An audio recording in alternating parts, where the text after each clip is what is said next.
So when it comes to measuring the impact, I noticed that, of course, Mahindra being Mahindra, you are following CDLI, CPLI, DJSI, all these metrics to score your performance.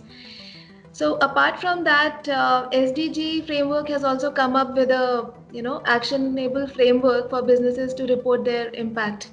So, are these interconnected? Because I'm sure since you're reporting for such a long time, how do you see all of these converging to the direction where UN is trying to take the SDGs? Hmm. Measuring impact is a good thing. Yeah, Because if you do a lot of work and you're unable to say what impact you've created, it, to my mind, takes away a little bit from the way in which the work got done. Um, or maybe we should put it this way, that if you are able to do good and are also able to quantify the impact you had, uh, the impact is much greater. And so we are quite happy that various people are trying to quantify impact of the work being done. It is easy to say quantify the impact of business actions on the profit and loss or the balance sheet. But when it comes to quantifying social impact, it's a little bit more complicated. And we are happy that people are trying to find ways of quantifying impact on the SDGs. Because after all the action is taken, we have to be able to say, have we moved forward in addressing the SDGs or not? Some very heartening bits of news one gets is the number of people that India has lifted from poverty over the last 5 years. right. Very heartening bit of news. Sure. And gives you a sense that yes, we are making an impact on the SDG, no poverty. Right. If you make an impact on no poverty, and given the way poverty is defined in India in terms of the level of nutrition, then if you make progress on no poverty, you will also make progress on zero hunger. And having concrete numbers is always useful. Great. So, what kind of interventions do you think government can facilitate in order to enhance the impact of corporates in meeting these national goals? What can the government do? Yes. I guess give the corporates a chance to make a difference. Because in a lot of these social spaces, uh, traditionally it's been the government and non-government organizations that have worked. Yeah. And some corporates have taken on philanthropic actions. Right. But if you want to make impact on a large scale, then I suppose there one has to incorporate corporations into that ecosystem which delivers, and bring in the strengths of a corporation, such as project management or managing money well or managing people, so that the implementation of the projects becomes better. Okay, that's a very good thought. So you think that if government is able to create a platform where there is a free hand given to corporates to do the project management and probably also the funding management, and there we can actually try to have an enhanced impact. When you say funding management, if you mean contributing money, Contributing money plus also the right deployment of those funds. the deployment of money is probably a Yes. better way to say it. Right.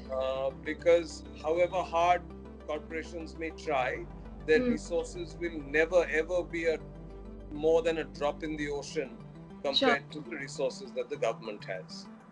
So if we were to, assume that if this conversation was to be heard by our beloved Prime Minister Shri Narendra Modi, then how will we want to present it?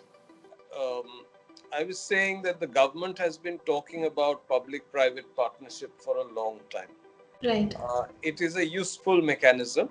Yeah. And if we are able to put the mechanism into action in a manner in which both the public and the private are able to play complementary roles to make a project successful, I think we'll be able to work together and do very well.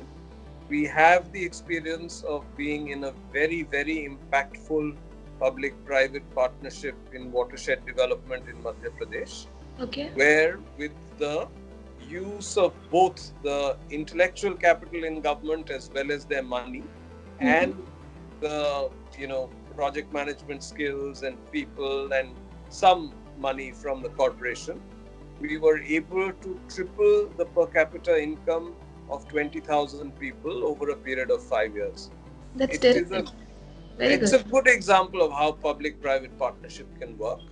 Uh, we were very thankful that there was a lot of experience in the government circles on implementing watershed development and Right. how all the learning had been assimilated and put into common guidelines, which somebody like us could just follow and make sure that the delivery and implementation was strong. So, do you think in the recent union budget, Ms. Nirmala Sitharaman, she mentioned about the announcement of social stock exchange. So, do you think social stock exchange could somewhere bridge the gap and facilitate things like these to promote more interaction between industries and government, and thereby create larger impact in the social sector? It seems like an interesting idea. Mm-hmm. Before she mentioned it in the budget, I hadn't had the opportunity to talk to anybody about it or hear from anybody about it.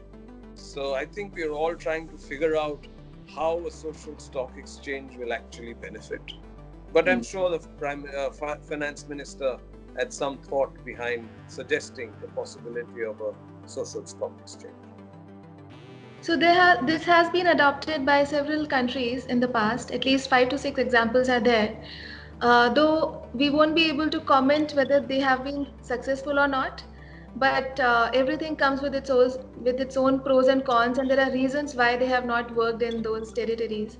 But in India, I think something like this holds a good promise, and uh, but its own challenges as well. So I hope that with the current set of policies and the governance, it is having much higher hope to be successful. How does your group manage the baggage of being such a large conglomerate? Because becoming large also comes with its own, difficulties. So how do you manage to stay agile? How do you manage to stay fresh and be at par with several startups who are trying to, enter the same space where Mahindra is a giant? So, Fascinating question. We never did think that being a large conglomerate was a baggage anyway. Uh, but I understand the issue of agility and nimbleness and so on. The group actually promotes intrapreneurship. okay. So, uh, even from the dot-com days, you will find a lot of startups that were fostered by the Mahindra Group. Mm-hmm. And we have a fairly formal structure by which we allow startups to flourish on their own Mm-hmm. till they are able to stand on their own feet and then go in for an IPO and so on. Mm-hmm. So we have a structure like that in place, and we are happy to enable young professionals to come up with ideas which can be addressed in startup-like mode and see if they can take it to fruition. And if they do, then we spin it off as another company, which then gets the benefit of the wisdom of being like a large, well-run company. Great. So Mahindra does support any sort of incubation program in the social innovation space? I wouldn't call them incubation programs in the social innovation space, Mm-hmm. but typically what we end up doing is, and it's best to talk about things that have happened in the past. We've incubated a renewable energy business. We've incubated a logistics business. Okay. We're in the process of incubating shared mobility businesses and Mm-hmm. so on. So we are currently incubating a waste to energy business.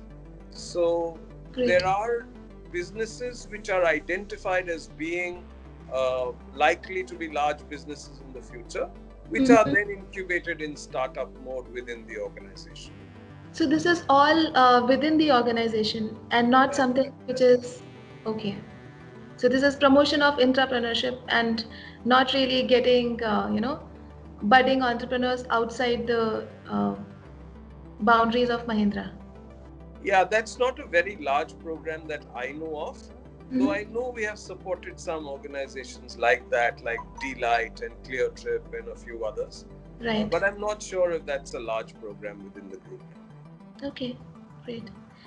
So one more question, because Mahindra is into life spaces and lifestyle categories within its own chosen diverse portfolio of businesses. So, Hmm. what is the thought behind promoting green consumerism? So, I'm bringing that point because no matter how much efforts we put into making our country sustainable and reaching the sustainable development goals, we cannot continue to ape the West. India cannot develop the way US or other European countries have developed, because that might really consume too many more earths in order to do that. So, how do we ensure that the consumption habits itself are changed or are corrected? So, what are the steps that Mahindra would love to talk about in this space? I guess it's less about changing habits in India than about making sure that these habits don't develop over time. Because even let's say, uh, most people in our country, our footprint, lifestyle footprint, or whatever footprint you wish to call it, is much lower than the equivalent footprint of someone at our level or of our type of person Right, in other parts of the world.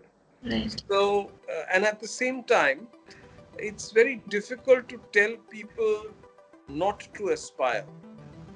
Mhm. But in our path of development, if we are able to create an aspirational path which is not carbon intensive or which is not emission intensive, then we can have the best of both worlds.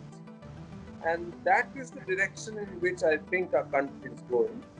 And it's a very timely occurrence of the path of sustainability, where we are actively seeking for an alternative path of growth. So we will be a country where electricity is less emission intensive. Even if we reach electricity consumption, per capita consumption levels of the West, which probably we never will, even if we reach there, our emission intensity will be a lot lower.